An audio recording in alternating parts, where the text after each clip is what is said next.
Welcome to The Explainer. Today, we're diving into one of the greatest, most tragic ironies in all of science fiction. How a master plan for a perfect future, one built on pure logic and reason, somehow managed to create an absolute galactic nightmare. All right, let's just get right to it.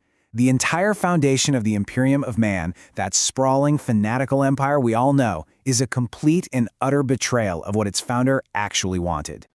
Yeah, this is the Imperium you're probably familiar with from the 41st millennium. It's a brutal, superstitious theocracy that basically holds itself together through the fearful worship of a near-dead guy on a golden throne. It's the ultimate example of faith being used as a weapon. And that really brings us to the core question of this whole explainer. How on earth did a grand plan to eliminate faith forever end up creating the biggest, most oppressive religion the galaxy has ever seen? To answer that, we've got to dig into the massive gap between what the Emperor dreamed for humanity and the grim, dark reality of the empire that carries his name. So what was the Emperor's actual vision? Well, it definitely wasn't an empire of faith. It was a revolutionary philosophy, a future built on pure logic, and it was called the Imperial Truth. The Imperial Truth was the big idea, the cornerstone of everything he was trying to build. This was a state-mandated philosophy meant to free humanity from, the shackles of its own ignorant past and get it ready for a new age of enlightenment where it could control its own destiny. When you really break it down, the Emperor's vision rested on a few core pillars: radical atheism, scientific rationalism, and human self-mastery. And just think about that for a second. Every single one of those is the exact opposite of the modern Imperium. The final goal here wasn't worship, it was evolution. But in ideology, this absolute, this revolutionary, you can't just spread that through friendly debate. For the Emperor, it demanded a strategy of total cultural demolition. Religion had to be completely wiped out. And the Emperor himself did not mince words about it.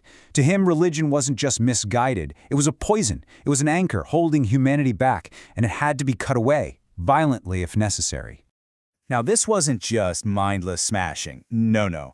The way he took down the last church on Terra was a deliberate, symbolic move. First, he defeated their arguments with logic. Then he defeated their building with force. The message to the entire human race was crystal clear. The age of gods is over. The age of man has begun. And here's the kicker, something that's really crucial to understand.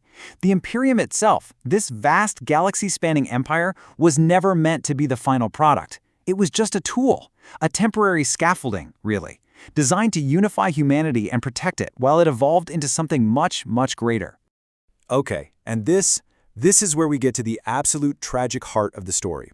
The enormous chasm between the Emperor's secular blueprint and the religious nightmare that would eventually rise from its ashes. I mean, just look at this breakdown. In every single one of his goals, the outcome was the complete inverse of what he intended. He wanted to be a planner, a catalyst, but he became a god. He designed a temporary means to an end, and it became a permanent prison. And in his war to destroy superstition, he accidentally created the biggest one the galaxy had ever seen. So, why did it all go so wrong?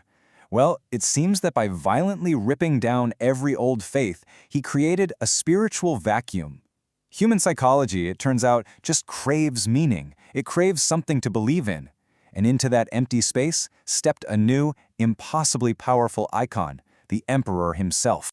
So what's the ultimate takeaway from all this? The Emperor's whole vision was built on these core pillars. And the real tragedy is that every single one of them was broken, shattered, and twisted into its exact opposite. At the end of the day, his entire grand design got flipped on its head. The planner became a god, the rational empire became a prison of dogma, and the war on faith just gave birth to a new, even more terrible faith. A potential golden age for humanity was completely derailed, leading to 10,000 years of darkness. But all of this just leaves us with one final haunting question, doesn't it? If the Emperor's vision was so clear, and his power was so absolute, how did the very tools he created to build this future, his own genetically engineered sons, the Primarchs, become the very architects of its destruction?